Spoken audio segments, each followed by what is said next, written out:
మత్తయి సువార్త 6వ అధ్యాయం. ఏమన్నాను? 6, 26, 27, 28, 29 చదువుకుందాము. ఈ సమయంలో ఎవరు చదివితే బాగుంటుందని అంటే నిమిషి గారు చదివితే చాలా బాగుంటుంది. మైక్ ఇవ్వండి ఆయన. మత్తయి సువార్త 6వ అధ్యాయము. గుర్తుపెట్టుకోండి, 26 ఏముంది, 27 ఏముంది, 28లో ఏముంది, 29లో ఏమున్నది చదువుదాం. ఆకాశ పక్షులను చూడుడి, ఆకాశ పక్షులను చూడండి. అవి విత్తవు కూయవు. క్రొత్త సంవత్సరములు అడుగుపెట్టిన మనకు ప్రభువు, నా పిల్లలారా, మీరు కోటి ఆశలతో ఉన్నారు ఈ సంవత్సరమునకు సంబంధించి. అవునా కాదా చెప్పండి? ఎన్నో ఆశలు, ఎన్నో ఆలోచనలు, ఎన్నో తలంపులు, ఎన్నో కోరికలు. ఏమీ లేవా? నాకు చాలా కోరికలు ఉన్నాయన్నవారు అందరూ చేతులు ఎత్తండి. నాకు చాలా కోరికలు ఉన్నాయి, చాలా ఆలోచనలు ఉన్నాయి, బోల్డ్ ప్రార్థనలు ఉన్నాయి అన్నవాళ్ళు ఎంతమంది? చాలా విశేషాలు నేను దేవునితో నేను చెప్పుకోవాలన్న వాళ్ళు ఎంతమంది? ఉండాలి, కోరిక ఉండాలి. అయా, కోరికలు ఎవరికి ఉండవంటే పరదేశంలో మా ప్రియులారా, వాళ్ళకు ఉండవు, మనకుంటాయి. అయితే వీటన్నిటికీ కూడా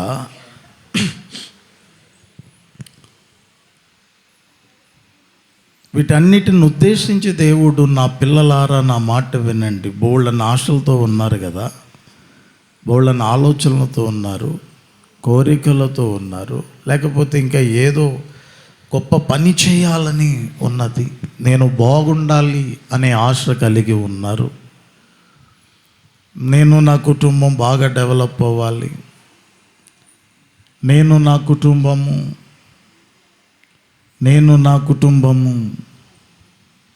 బాగా అభివృద్ధి చెందాలి, నా సంఘము క్షేమాభివృద్ధి చెందాలని తలంపుతో ఉంటారు, ఉండాలి కూడా. అట్లాంటి వారి కొరకు దేవుడు అంటున్నాడు, నా వైపు చూడండి, క్రొత్త సంవత్సరములో నేను కొన్ని చూపిస్తాను, మీరు చూడండి. నేను చూపించే వాటిని మీరు పెడార్థం చేయొద్దు, అజ్ఞానంగా వినొద్దు. ఏమండి, ఏదో మీకు అశ్రద్ధగా ఎవ్వరు వినొద్దు. ఐ విల్ బ్లెస్ యూ, నేను నిన్ను ఆశీర్వదిస్తాను అని దేవుడు కొన్ని కీలకమైన పాఠాలు మనకు నేర్పిస్తున్నాడు. శ్రద్ధగా వింటే మళ్ళీ మీరు ప్రసంగం చేయగలుగుతారు, లేదనంటే వినిన దాన్ని తిరిగి చెప్పలేనటువంటి పరిస్థితులలో ఉంటారు. చదవండి ఆయన. ఆకాశ పక్షులను చూడుడి. చూడండి, ఆకాశ పక్షులను చూడండి. ఆకాశ పక్షులు విత్తవు, కోయవు, కొట్లలో కూర్చుకొనవు. కొట్లు, అవి కొట్లలో కూర్చుకొనవు. అయినను మీ పరలోకపు తండ్రి వాటిని పోషించుచున్నాడు. మీ పరలోకపు తండ్రి వాటిని పోషించుచున్నాడు. మీరు వాటికంటే బహు శ్రేష్ఠులు కారా. 27. మీలో ఎవడు చింతించుట వలన తన ఎత్తు మూరుడెక్కువ చేసుకొనగలడు. 28. వస్త్రములను గూర్చి మీరు చింతింపనేలా. అడవి పువ్వులు ఎలాగు నెదుగుచున్నవో ఆలోచించుడి. అవి కష్టపడవు, ఒడకవు. ఆ అడవి పువ్వులు కష్టపడవు, ఆ అడవి పువ్వులు వడకవు. అయినను తన సమస్త వైభవముతో తన సమస్త వైభవముతో కూడిన సొలొమోను సహితము వీటిలో ఒకదాని వలెనైనను అలంకరింపబడలేదు. చాలు, ప్రార్థన చేసుకుందాం. రెండు చేతులు ఇలా దండం పెట్టండి. ఓ సృష్టికర్త, తేజోనియుడా, మీకు వందనాలు. మమ్ములను మీరు ఒక బలమైన నదిని దాటించున్నట్లు కాలాన్ని దాటించారు. వందనాలు తండ్రి. ఈ సంవత్సరము మేము చూస్తామో లేదో మాకే అర్థం కాని దుర్దినములలో మేము ఉండగా మా పట్ల, మా విషయములో మీరు యోచించి ఆలోచించి చేసిన ఒక మహోన్నతమైన కృప ఏదైతే ఉన్నదో ఆ కృపలో మమ్మలను పోషిస్తున్నారు, బ్రతికిస్తున్నారు. వందనాలు తండ్రి.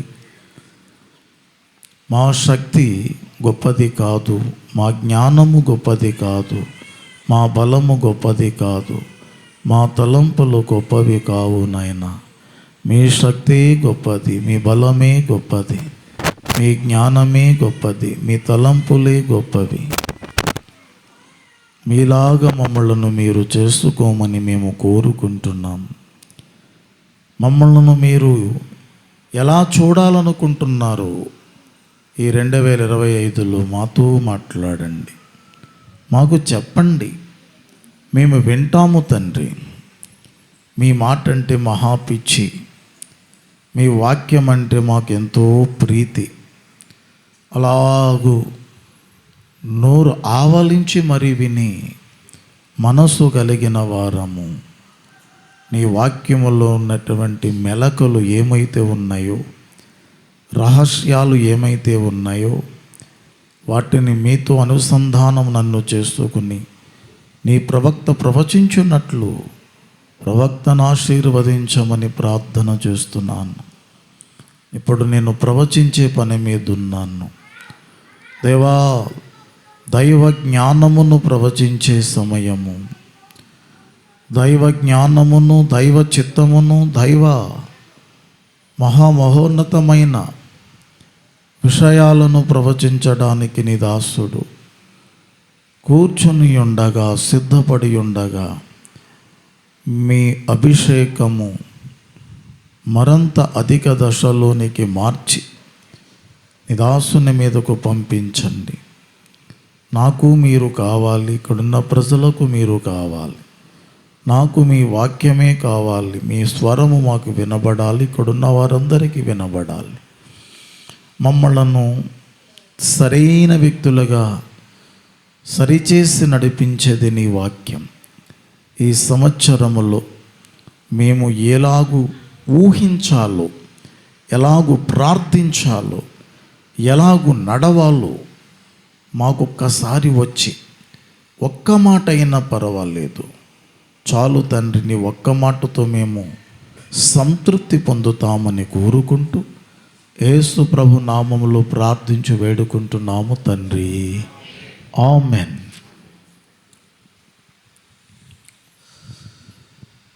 చదవబడిన లేఖనములు, చదవబడిన వాక్యములు చాలా విడ్డూరమైన సంగతులే యేసు ప్రభువారు ప్రవచించారు. మత్తయి సువార్తలో ఇక్కడ చెప్పబడినటువంటి మాటలు ఏవైతే ఉన్నాయో ఆ మాటలు నేరుగా యేసువారు చెప్పిన మాటలే. ఆయన పెదవి విప్పితే వ్యర్థమైన మాటలు రావు. ఎవరు పెదవి విప్పితే? యేసు ప్రభు వారు పెదవి విప్పితే వ్యర్థమైన మాటలు రావు. యేసు ప్రభు వారు తన నోరు విప్పితే అనవసరమైన మాటలు, అవసరము లేని మాటలు ఏవి కూడా ఆయన నోట నుండి రావు. ఆయన నోరు విప్పితే ఆయన స్వరము బయటకు వస్తే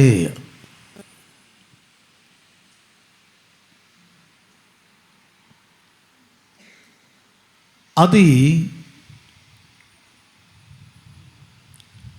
కోపముతో పలికిన, ప్రేమతో పలికిన, జాలిగా పలికిన,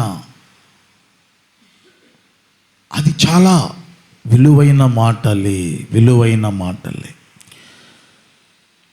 మీరంత జాగ్రత్తగా విశ్వసించాలి. ఏమన్నాను? ఇప్పుడు ఒక టాపిక్ అయిపోయింది. ఏంటి చెప్పాను?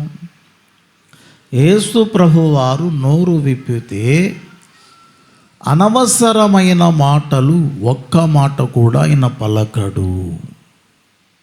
నమ్ముతానన్న వాళ్ళందరూ చేతులు ఎత్తండి. గుడ్. ఆయన పలికితే టైం వేస్ట్ అనిపించే మాట ఒక్క మాట కూడా పలకలేదు. ఆయన పలికిన ఏ పలుకులైనా సరే మనము వాటిని అన్నిటినీ కూడా జాగ్రత్తగా మదిలో పెట్టుకోవలసినవి. మీకు నచ్చిన మాట మాత్రమే తీసుకొని, మీకు అర్థమైన మాటను మాత్రమే మీరు తీసుకొని, మీకు అర్థం కాని మాట, మీకు నచ్చని మాట, మీకు నచ్చినంత మాటల కన్నా మించిన మాట కాకలేదు అని మీరు అనుకుని, ఆయన మాటలలో కొన్నింటిని మీరు తీసుకుని కొన్ని వాక్యాలను మీరు ఒకవేళ వదిలిపెట్టేస్తే మనకంటూ ఏదో ఒక నష్టము జరగక మానదు. చెవులు రెక్కరించి వినాలి. మళ్ళా చెప్తాను. యేసు వారు చెప్పినటువంటి మాటలు ఏవైతే ఉన్నాయో ఆ మాటలు మీకు ఇష్టమైతే పుచ్చుకోవడము, ఇష్టము కాని వాటిని వదిలేయడం వలన కొంత నష్టం ఉన్నది అంటున్నాను. అర్థమైన వాటిని గ్రహించి అర్థం కాని వాటిని బయటకు గెంటేసే, త్రోసిపుచ్చేసే, ఎందుకులే మనకు అర్థం కాని విషయము అని చెప్పి వదిలిపెట్టేసిన మళ్ళా కొంత నష్టం మనకు ఉంటుంది. అంటే ఆయన పలికిన పలుకులలో ఏ ఒక్క పలుకు కూడా పెడచెవిన పెట్టే మాటలు కాదు. పెడచెవిని పెట్టే మాటలు కాదు. అర్థం కాలేదనుకోండి, ఎప్పుడైనా ప్రభువా నీ మాటలు మాకు అర్థం కావడం లేదు, మీ మాటలను మేము అర్థం చేసుకోగలుగున్నట్లు సహాయము చేయండి అని చెప్పి మీ అవసరానికి ఒక మనిషితో ఎలా మాట్లాడుతున్నారు, అర్థం కాని మాటల కొరకు కూడా మోకరించి కొంతసేపు దేవునితో మాట్లాడి భక్తులు ఈ క్రొత్త సంవత్సరము 2025లో ప్రభు చూడాలని కోరుకుంటున్నాడు. హల్లెలూయా. ఎవరిని చూడాలి? అర్థము కాని మాటలను నాకు అర్థమయ్యేటట్లు తెలియపరచమని, ఏదో ఒక మనిషితో ఉన్న అవసరాన్ని తీర్చుకోవడానికి ఎలా మాట్లాడుతామో ఒక మనిషితో గంటలు, అలాగే గంటలు ఈ అర్థము కాని వాటి కొరకు కూడా మనము ప్రార్థన చేస్తే మిమ్మలను దేవుడు ఒక చిన్న ప్రవక్తలుగా ఏర్పాటు చేసుకుంటాడు. ఈ 2025లో దేవుడు అట్లాంటి వ్యక్తులను, భక్తులను ప్రభు చూడాలనుకుంటున్నాడు, కోరుకుంటున్నాడు. ఇప్పుడు 2025వ ఈ న్యూ ఇయర్లో, క్రొత్త సంవత్సరములు ఎన్నో శుభాలు కావాలి దేవా అని మీరు కోరుకుంటున్నారు కదా, నేను కోరుతున్నాను కదా. మరి దేవుడు ఏం కోరుకుంటున్నాడో ఆ కోరికను మీకు ప్రవచిస్తున్నాను. ప్రవచించడము అనంటే మన కంటికి కనిపించింది, మన చెవికి వినబడింది, అర్థం కాని దాన్ని తీసుకొచ్చి మీ ముందు పెట్టడమే. దేవుడేమి కోరుకుంటున్నాడు తెలుసా? నాకు భూమి మీద ఎక్కువసేపు మొర్ర పెట్టేవారు నాకు కావాలి, ప్రార్థనా పరులు కావాలి. ప్రార్థనాపరులకి ఎన్నో విషయాలు దేవునితో చెప్పుకుంటారు, ఎన్నో విషయాలు ఉంటాయి, రహస్యాలు కూడా ఉంటాయి. దేవునితో మాట్లాడుకునే సమ్ సీక్రెట్స్ ఉంటాయి. నీ పరలోకమందున్న తండ్రితో నువ్వు మాట్లాడుకోవడానికి లోపలకు పోయి గదిలోకి పోయి గడపెట్టుకోమని చెప్పడంలో కూడా ఇది ఒక అర్థం. ఒకటేంటనంటే ఏకాగ్రత కొరకు దేవుడు అలా చెప్పాడు. ఏకాగ్రతగా ప్రార్థన చేసుకోవడానికి, ఏ విధమైన డిస్టర్బెన్స్ లేకుండా ఉండడానికి ఒక కారణం. మరో కారణం ఏమిటనంటే కొన్ని విషయాలు, కొన్ని మాటలు మనుషులు వినకూడదు. మీరు దేవునితో మాట్లాడుకుని ఏవైతే ఉంటాయో అవి కొందరు మనుషులు వినకూడనివి కూడా ఉంటాయి. అందుకు కొరకు కూడా ఆయన ఒక గదిలోనికి పోయి ప్రార్థన చేసుకోమని చెప్తున్నాడు. దీన్ని ఎవరు చెవి పెడుతున్నారు? మరి చెవిని ఎవరు పెడుతున్నారు? రోజుకి 24 గంటలు మనం పని చేసుకోవడానికి టైము సరిపోవడం లేదు.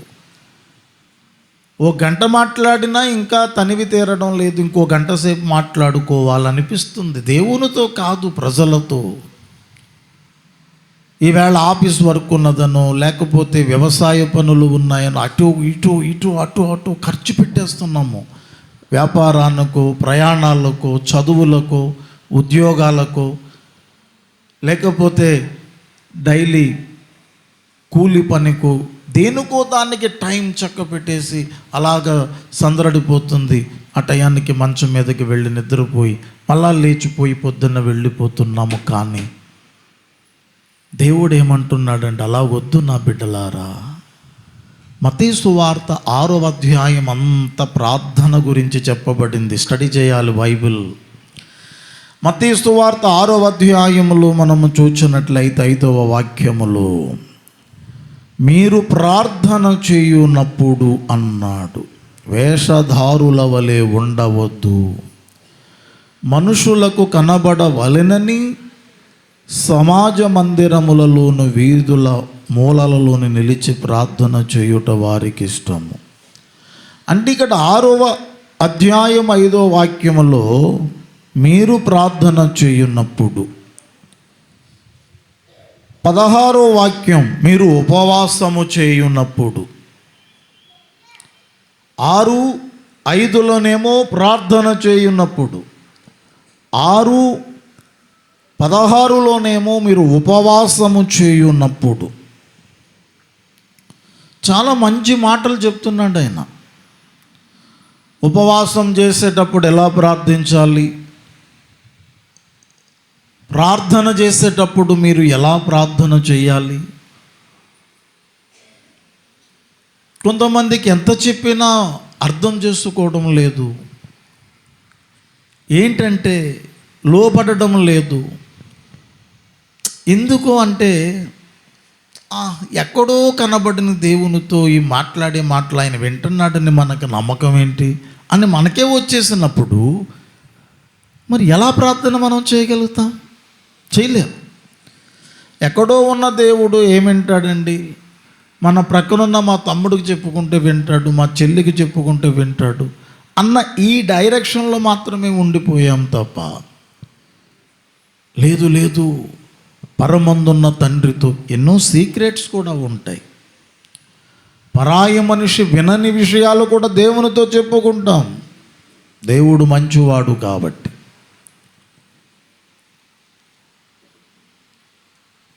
ఇప్పుడు చదవబడినటువంటి ఆ లేఖనాలలో ఆకాశ పక్షులను చూడండి. తన భక్తులకు చెప్పుచున్న మాట, నూతన సంవత్సరములు అడుగుపెట్టిన మీ అందరికీ చెప్పుచున్న మాట, ఆకాశ పక్షులకు చూడండి చూడండి చూడండి, అవి విత్తడము లేదు, అవి విత్తవు, కోయవు, కొట్లలో కూర్చుకున్నవు, అయినను మీ పరలోకపు తండ్రి వాటిని పోషించుచున్నాడు. మీ పరలోకమందున్న తండ్రి వేటిని పోషిస్తున్నాడో చెప్పండి. ఆకాశ పక్షులు, గగనములో ఎగిరే పక్షులు ఏమైతే ఉన్నాయో వాటిని చూడండి. నేనే చెప్తున్నాను, చూడమని అంటున్నారు యేసు ప్రభుల వారు. అవేమో విత్తటము లేదు అంటే ధాన్యపు గింజలు, గోధుమ గింజలు పట్టుకుని భూమిలో అవేమి విత్తడము లేదు. అలాగే కోసి కొట్లలో కూర్చుకోవడము లేదు. ఇదంతా ఎవరు చేసే పని? మనుషులు చేసే పని. విత్తే పని, విత్తనాలు విత్తే పని, పండిన తర్వాత దాన్ని కోసి కొట్లలో వేసుకునే పని ఎవరిది? మనుషులది. అది నేను ఆకాశ పక్షుల గురించి చెప్తున్నాను. ఈ మనుషులు చేసే పనులు అవి చేస్తున్నాయా? విత్తుతున్నాయా? కోసుకుంటున్నాయా? కొట్లలో వేసుకుంటున్నాయా? మరి అవి వేసుకోకపోయినా, విత్తకపోయినా, కొయ్యకపోయినా వాటికి తెల్లారుతుందా లేదా? అవి మనకన్నా హ్యాపీగా ఉంటున్నాయి, మనకన్నా శుభ్రంగా ఉంటున్నాయి. ఏంటో మరి వాటికి ఆహారం ఎక్కడి నుంచి వస్తుంది? మీరు ఆలోచించారా? ఆలోచించండి. దీని వెనక ఒకటి ఉంది, చెప్తానని చెప్పి తర్వాత వచనంలోనికి నడిపించాడు ఆయన. ఏంటో చెప్పన లైన్లో, మీ పరలోకపు తండ్రి వాటిని పోషించుచున్నాడు. హల్లెలూయా! ఎవరిని పోషిస్తున్నాడో? ఆకాశ పక్షులను విత్తకపోయినా, కొయ్యకపోయినా, కొట్లలో సమకూర్చుకొనకపోయినా మీ పరలోకమందున్న తండ్రి, మీ పరలోకమందున్న తండ్రి, మన పరలోకమందున్న తండ్రి ఎక్కడున్నాడో ఒకే మాటలో చెప్పండి, ఒకే శబ్దంతో. పరలోకమందున్నాడు, ఆయన వాటిని పోషిస్తున్నాడు అని చెప్పి మీరు వాటికంటే బహుశ్రేష్ఠులు కారా అని ప్రశ్నించి ప్రభువే చెప్తున్నాడు అందులో జవాబు, మీరు వాటికంటే కూడా శ్రేష్ఠులు. వేటికంటే? ఈ విత్తవు, కొయ్యవు, కొట్లలో కూర్చుకోరని ఆకాశ పక్షులు ఏవైతే ఉన్నాయో అవి మనకన్నా శ్రేష్టమైనవా? మనం శ్రేష్టమైన వాళ్ళమా? వాటికన్నా మీరే శ్రేష్ఠులు, మీరే శ్రేష్ఠులు. మీరేం నేర్చుకున్నారనంటే చింతించడం నేర్చుకున్నారు. అంత మాట బాధపడడం, అది లేదు, ఇది లేదు, అది లేదు, ఇది లేదని చింతిస్తున్నారు. నేను చూశాను, నేను విన్నాను అంటున్నాడు ఆయన. మరి ఆయనకి తెలియకుండా ఎలా చెప్పేస్తున్నాడు ఆయన? ఆ 27లో చూడండి, మీలో ఎవడును చింతించుట వలన, నేను చెప్తున్నాను వినండి, చింతించొద్దు అని చెప్తున్నాడు. మీలో ఎవడును చింతించుట వలన తన ఎత్తు మూరెడు ఎక్కువ చేసుకొనగలడు? చెప్పండి నాకు. ఇప్పుడు మీరు అదే లోకం చింతిస్తారు. మీరు అదే లోకం చింతించారనుకోండి, మీరు అదే లోకం చింతించారనుకోండి, మీరు అదే లోకం చింతించడం మూలంగా, అదే లోకం చింతించడం మూలంగా మీ ఎత్తేమైనా మూరడు చేసుకోగలరా అంటున్నాడు ఆయన. చేసుకోగలమో మనం తెలియాలి. ఇప్పుడు ఆయన చెప్తున్నాడు, మాకేదో ఒక అనుభవాన్ని నేర్పిస్తున్నాడు.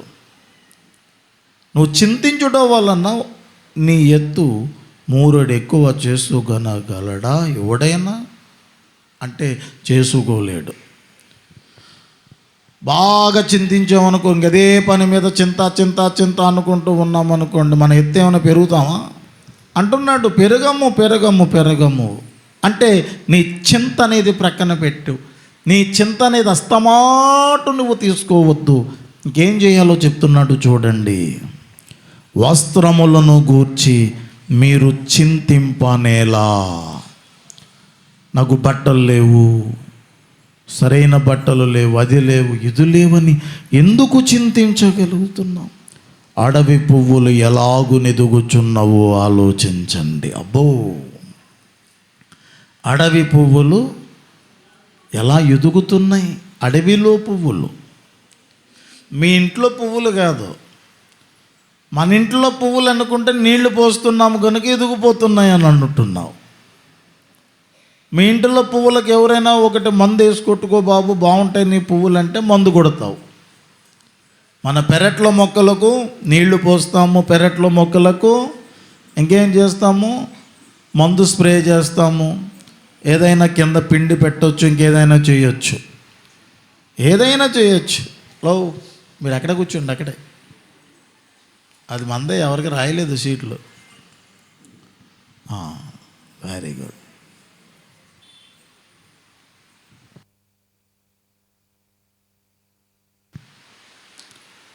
వింటున్నారా మరి? ఎక్కడ దాకా వచ్చింది? కృపగారు చాలా కాలాన్ని చూశాను. ఎక్కడి వరకు వచ్చింది? మీరు చింతించి మీ ఎత్తు ఏమైనా పెద్దది చేసుకోగలరా? చేసుకోలేదు కదా. అడవి పువ్వులు చూడండి. అడవి పువ్వులని ఎందుకన్నాడనంటే ఇంట్లో పువ్వులకి నీళ్లు పోసేవాళ్ళు ఉంటారు, ఆ పువ్వుల మొక్కలకు మందేసేవాళ్ళు ఉంటారు, పైన స్ప్రే చేసేవాళ్ళు ఉంటారు, దానికి ఇంకా జాగ్రత్తలు తీసుకునే వాళ్ళు ఉంటారు. అడవుల పువ్వులకి ఎవరు ఉంటారండి? జ్యోతిరత్న గారు ఎవ్వరు ఉండరు. అందుకని అడవుల పువ్వులు చూడండి అన్నాడు. దానికి నాదుడు అనేవాడే ఆ ముళ్ళ మధ్య, ఆ కంచెల మధ్య, గత్తర మధ్య శుభ్రంగా ఉంటుందా? అడవిలో పువ్వుల దగ్గర ఉండవు, ఆ డొంకల్లో ఉంటుంది. ఆ అడవి పువ్వులను ఎలాగూ ఎదుగుచున్నావో ఆలోచించండి. అవి కష్టపడవు, వడగవు, అయినను మ్యాటర్కి వెళ్తున్నాం, అయినను తన సమస్త వైభవముతో కూడిన సొలొమోను సహితము అని ఇక్కడ ఒక యెషయాను, ఒక దావీదును, ఇర్మియాను, యెహెజ్కేలును, ఎందరో ప్రవక్తల మాటలు, పలుకులు, పేర్లు అక్కడ తేవడం మానేసి ఎవరి పేరు తెచ్చాడు అక్కడ? ఇదేదో అక్కడ ప్రాధాన్యత ఉంది. అయినను తన సమస్త వైభవముతో అంటే ఎవరు వైభవంతో? తన వైభవముతో, సొలొమోను వైభవముతో.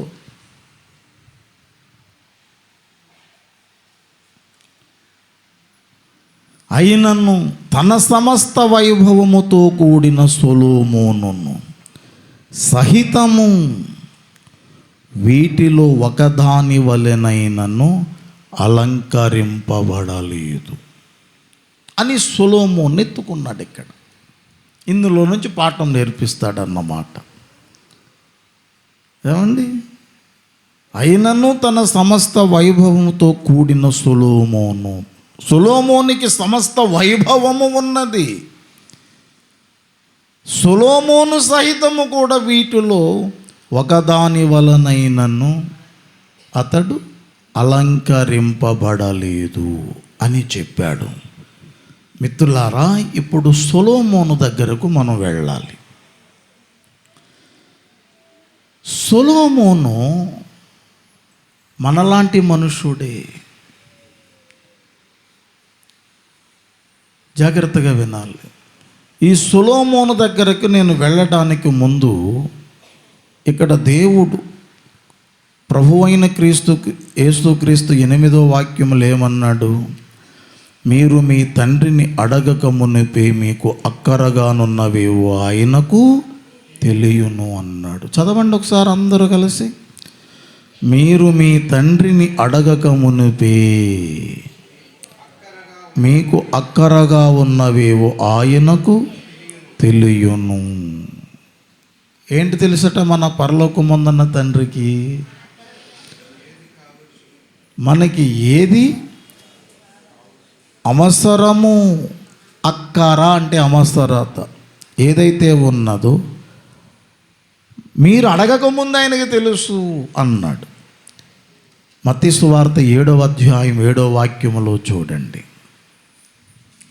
అడుగుడి మీకు ఇయ్యబడును అన్నాడు. రెండిట్లకి అర్థం ఏంటి చెప్పండి? 7:7లోనేమో అడుగుడి మీకు ఇయ్యబడును, వెదకండి మీకు దొరుకును, తట్టుడి మీకు తీయబడును అన్నాడు. మత్తయి సువార్త 6:8 అన్నాడు, మీరు మీ తండ్రిని అడగక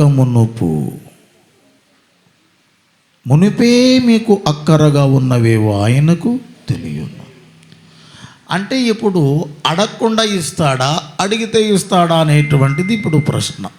రెండు ఒకలా లేవు ఇవి. ఇక్కడ మీకు ఏది అవసరమో అది మీరు అడగకముందే ఆయనకు తెలుసు అన్నాడు. మత్తయి సువార్త 7:7లోనేమో అడుగుండి మీకు ఇవ్వబడుతుంది అన్నాడు. అంటే అక్కడ అడిగితేనే ఇస్తాడు అని దానికి అర్థం. ఇక్కడేమో మీరు అడగకముందే అక్కరలను ఎరిగిన వాడు, ఆయనకి అన్నీ తెలుసు అన్నాడు. ఇప్పుడు రెండిటి మీద ఆలోచన చేద్దాం. ఇప్పుడు చాలా మీరు అనుభవిస్తున్నారు, పొందుకున్నారు కదా. ఎంతమంది అవునంటారు? ఇప్పుడు ఎన్నో అనుభవాలు ఉన్నాయి, ఎన్నో పొందుకున్నాం. ఏమీ పొందలేనట్టుగా చేతులు ఇలాగే పెడుతున్నారు. మీరు ఏం పొందుకోలేదా? అయ్యా ఆనంద్ గారు, అక్కడ ఇంకా చైర్స్ ఏమైనా వేయడానికి లేవా? రప్పించండి నన్ను, వేసేయండి, ఫుల్గా అలా నడిపించండి జనాలందరినీ. ఎన్నాళ్ళకి తెర తీసేవలసి వచ్చింది అక్కడ. హల్లెలూయా. తెర ఎన్నాళ్ళకి తీయాల్సి వచ్చింది. ప్రత్యక్షపు గుడారములో ఉన్నటువంటి, లేకపోతే దేవాలయములో ఉన్నటువంటి తెర పైనుంచి కిందకి చిరిగిపోయి ఆ తెర అక్కడి నుంచి పోవడానికి చాలా టైం పట్టింది. ఎప్పుడు పట్టింది? ఎంత టైం పట్టేసింది చెప్పండి? ఏ రోజు జరిగింది? యేసుక్రీస్తు ప్రభువారు సిలువలో కనుముయ్యగానే దేవుని మందిరములో తెర పై నుండి క్రిందకు చిరిగిపోయింది. దానికి బోళ్ళని అర్థం. ఇదివరకు నేను గుడ్ ఫ్రైడే రోజు చెప్పాను, తెర చెరగడం ఏంటి, అప్పుడు దాకా తెర ఉండడం ఏంటి, అప్పుడే చెరగడం ఏంటి, ఇప్పుడు దానికి దేనికి సూచన? గ్లోరియస్ గాడ్, హల్లెలూయా. మహిమ కలిగిన మహనీయుడు, ఎంత వండర్ఫుల్, చాలా అద్భుతం అండి. బైబిల్ గ్రంథము అర్థం అవుతే అబ్బా చాలా సంతోషంగా ఉంటుంది. కారు డ్రైవింగ్ నేర్చుకునేటప్పుడు ఒక ఫీలింగ్ ఉంటుంది, నేను అందరిలాగా నడపగలుగుతానా, అందరిలాగా నేను నడపగలుగుతాను. అయ్యో బాబోయ్, వాళ్ళు ఏంటి ఇలాగని గేర్ ఎలాగంటారు జయ్యమని వెళ్ళిపోతున్నారు. మనం ఎలాగని ముందుకు దూకేసి పడుకుంటుంది. ఇది నిజంగా ఆ డ్రైవింగ్ రానంతసేపు ఎదవ భయమే. నేను మొట్టమొదటిగా కారు డ్రైవ్ చేసి మా నాన్నగారి కారు వేమవరం తెచ్చాం. నేను ఆ కారులో తమ్ముడు సువర్ణరాజు పుణ్యమంతుల బాగా గుర్తు. కానీ తెచ్చామే కానీ మహాభయం, అది కాళ్ళలో పోతుందేమన్న భయం, ఇది కట్టవలోకి పోతుందేమన్న భయం, చాలా గుండెలు. ఎవడన్నా లారీ వాడు వచ్చేస్తే ఎందులెడతానో నాకు తెలియదు కొత్తగా. కానీ నిజంగా ఆ డ్రైవింగ్, ఆ అనుభూతుల్లోనికి వెళ్ళిపోతే మంచినీళ్ళు త్రాగినట్టు ఉంటుంది అన్నమాట. మంచినీళ్ళు త్రాగుతూ కూడా డ్రైవ్ చేయొచ్చు. ఆ ఎక్స్పీరియన్స్ వేరు అది. అలాగని అలా ట్రై చేశారు కాక. బైబిల్ కూడా మనకు బాగా అర్థమైతే ఒక ఎనర్జిస్టిక్గా ఉంటుంది, చాలా బలంగా ఉంటుంది, ఆనందంగా ఉంటుంది. అర్థం కానంతసేపు ఆ బైబిల్ జోలికి వెళ్ళబుద్ధి కాదు. దేవుడికి మనకి ఏది ఇవ్వాలో, ఏది అవసరమో ఆయనకు ముందే తెలుసు అన్నాడు. మళ్ళీ అడుగుడి మీకు ఇవ్వబడును అన్నాడు. మీరు పొందుకున్నవన్నీ అడిగితే ఇచ్చాడా, అడగకుండా కూడా ఇచ్చాడో నాకు అర్థం కాక మిమ్మల్ని అందరిని అడుగుతున్నా. మీరు చెప్పండి అర్థమయ్యేటట్లు. ఏమోనండి, అవి ఎలాగిచ్చాడో ఏంటో మనకి అంత అవసరం అంటారా? ఇప్పుడు చెప్పండి, మనకి టైం అవుతుంది అంతంతా ఏదో తేల్చేస్తే మేము చాలా పనులు ఉన్నాయి, ఇంకా ముగ్గులెట్టుకోవాలి. ఇంకా ఈ పనులున్నాయి అన్నట్టు కనపడుతున్నారు ఇక్కడ. చెప్పండి, మీరు పొందుకున్నవన్నీ మీరు అడిగితే ఇచ్చాడా, అడగకుండా కూడా ఇచ్చాడు అనేది మీ అనుభవాన్ని నాకు చెప్పండి అంటున్నా. అడగని వాటిని, ఊహించని వాటిని ఇచ్చాడు నాకన్న వాళ్ళు ఎంతమంది. నేను అనుకోలేదండి, నేను అనుకోలేదు. ప్రతి వ్యక్తి జీవితంలో ఉంటాయి, మీకు లెక్కలు కట్టుకోవడం చేత కాక చేయలాగెత్తుతున్నారు అంతే. నా లైఫ్లో నేను ఊహించనివి ఎన్నో దేవుడు ఇచ్చి ఉన్నాడు. అది సత్యం, అది మీ విషయంలోనూ సత్యమే. నేను అడిగితే కూడా ఇచ్చినవి కూడా ఉన్నాయి, అది సత్యమే. మీ విషయంలో కూడా అది సత్యమే. కొన్ని అడిగినను ఇవ్వనివి కూడా ఉన్నాయి, అది నాకు సత్యమే, మీకు కూడా సత్యమే. ఉన్నది ఉన్నట్టుగా యాజ్ ఇట్ ఈజ్గా మాట్లాడుకున్నాం ఇక్కడ. ఇప్పుడు నేను చెప్పిన 3 పాయింట్లు రైట్ అన్న వాళ్ళు ఎంతమంది? ఒకటేంటి, మనం అడగక నీవు ఎన్నో ఇచ్చాడు అన్నది సత్యం. అడిగినవి ఇచ్చాడు అనేది సత్యం. అడిగిన వాటిలో కొన్ని ఇంకా ఇవ్వలేదు అనేటువంటివి సత్యం. అడిగిన వాటిలో ఇంకా కొన్ని ఇవ్వనివి టైం ఉండి ఉండొచ్చు, అది చెప్తున్నాను. ప్రతిదానికి సమయము కలదు. అడిగిన వెంటనే ఇచ్చేవి కొన్ని ఉంటాయి, అడిగిన వెంటనే ఇవ్వకూడదు, కొంత టైం పోయాక ఇవ్వాల్సినవి కొన్ని ఉంటాయి. కొన్ని లైఫ్లో అడిగినను ఇవ్వకుండా దేవుడు ఆప్ చేసేవి కూడా కొన్ని ఉంటాయి, అది మన మంచికే. కొన్ని ఇవ్వకపోవడమే మంచిదట. ఇచ్చిన కానించి ఆ పాతాళలోకములోనికి వెళ్ళిపోయిన ధనవంతుల్లాగా తయారయ్యే అవకాశం కూడా ఉంటుంది. మరలా చెప్తాను, చెవులు బాగా రిక్కరించి వినాలి. మనకు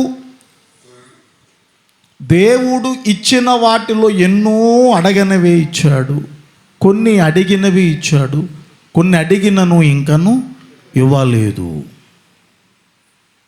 ఇవ్వని వాటిలో కొంత సమయం ఉంటుంది.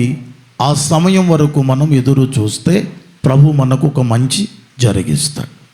అది ఒక విషయం.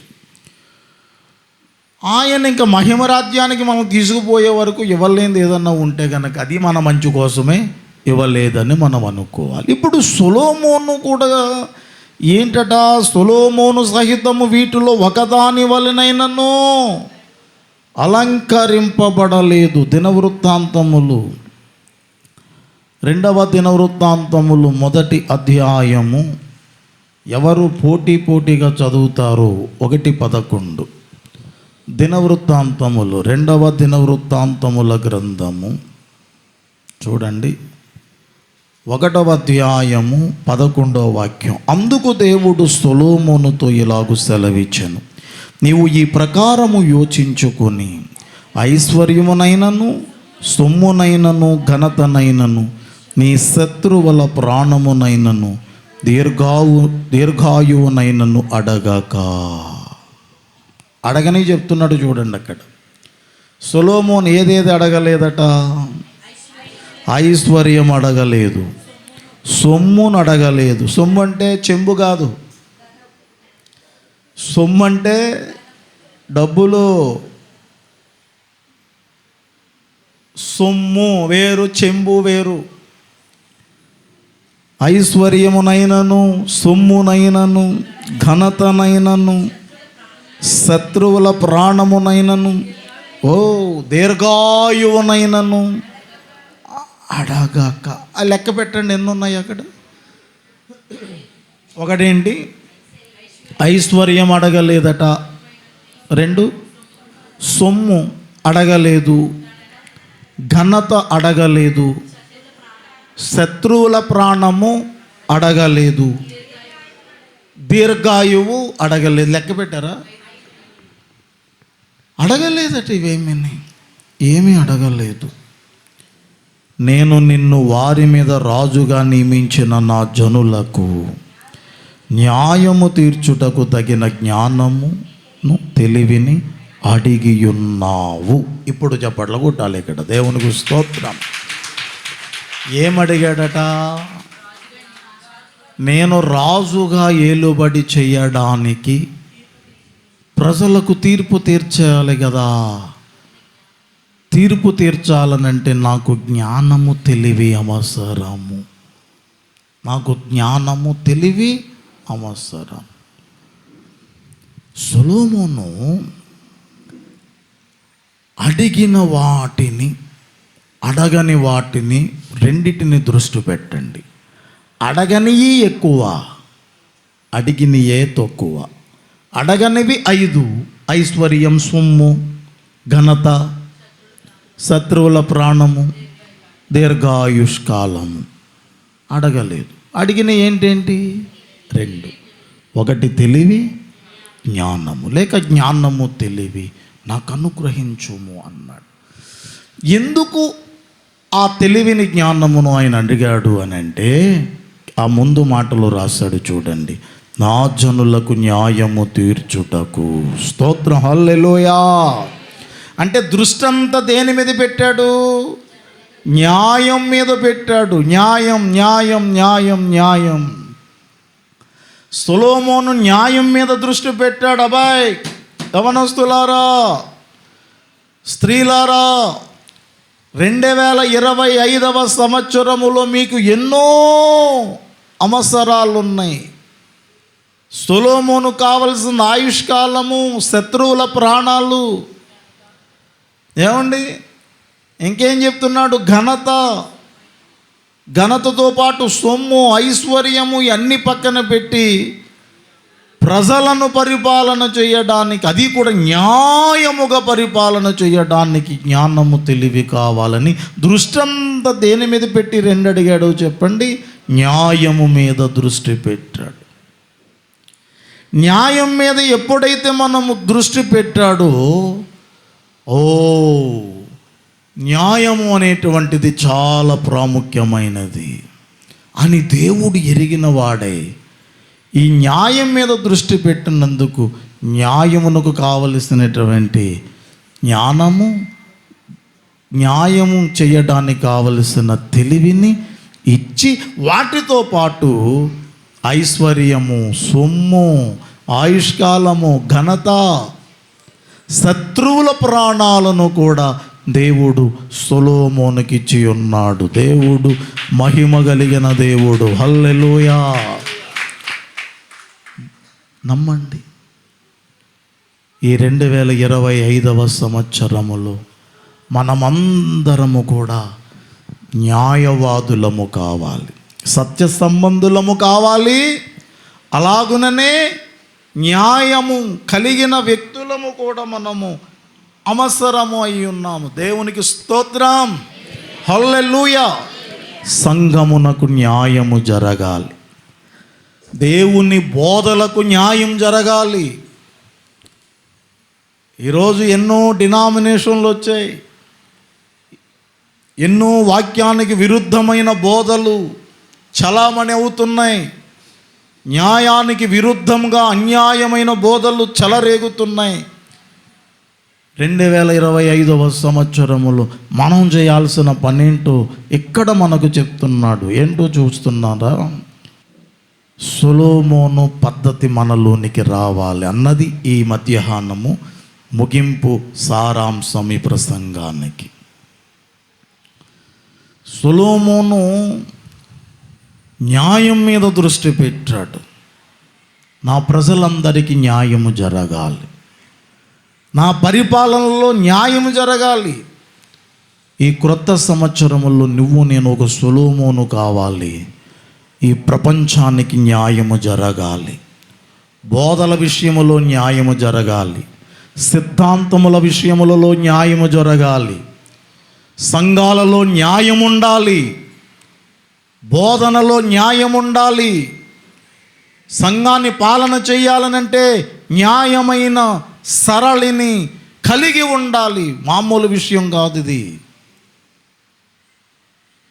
ఇవేమీ లేవు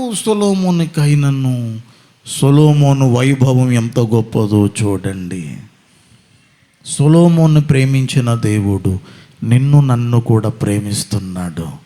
నువ్వు న్యాయమును ప్రేమించాలి. ఇది ఈరోజు సందేశం. దేన్ని? న్యాయమా కాదా? మనసుకు తోచిందల్లా చేయొద్దు, బుద్ధి పుట్టిందల్లా కూడా చేయొద్దు. న్యాయమే చేస్తున్నావా? నువ్వు సంఘానికి న్యాయం చేస్తున్నావా? బోధకులారా, కాపరులారా, నీ పద్ధతిలో వ్యవహారం జరిపిస్తున్నావా? దేవుని చిత్త పద్ధతిలో నువ్వు న్యాయము చేస్తున్నావా? ప్రతి కుటుంబ యజమాని తన కుటుంబానికి న్యాయము జరిగించాలి. సంఘములో న్యాయము జరగాలని ప్రార్థన చేయాలి. న్యాయం మీద దృష్టి పెట్టండి. ప్రతి స్త్రీ, ప్రతి పురుషుడు కూడా నేను ఒక న్యాయాధిపతిని కావాలి తండ్రి, న్యాయమే కావాలి. అన్యాయము అస్సలు దరిచేరడానికి వీలు లేదు. మామూలు విషయము కాదు ఇది.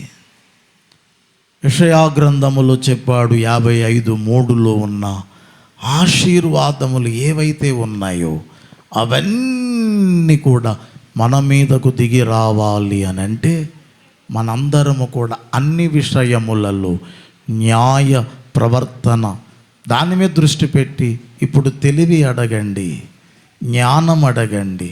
నేను న్యాయముగా నడవాలనంటే నాకు తెలివి కావాలి. నిజంగా ఐశ్వర్యం అడుగుంటే ఆ డబ్బులతో సరిపెట్టేద్దుడు, ఇంకంతే. ఇతడు ఒక న్యాయాధిపతి అయ్యేవాడు కాడు కాడు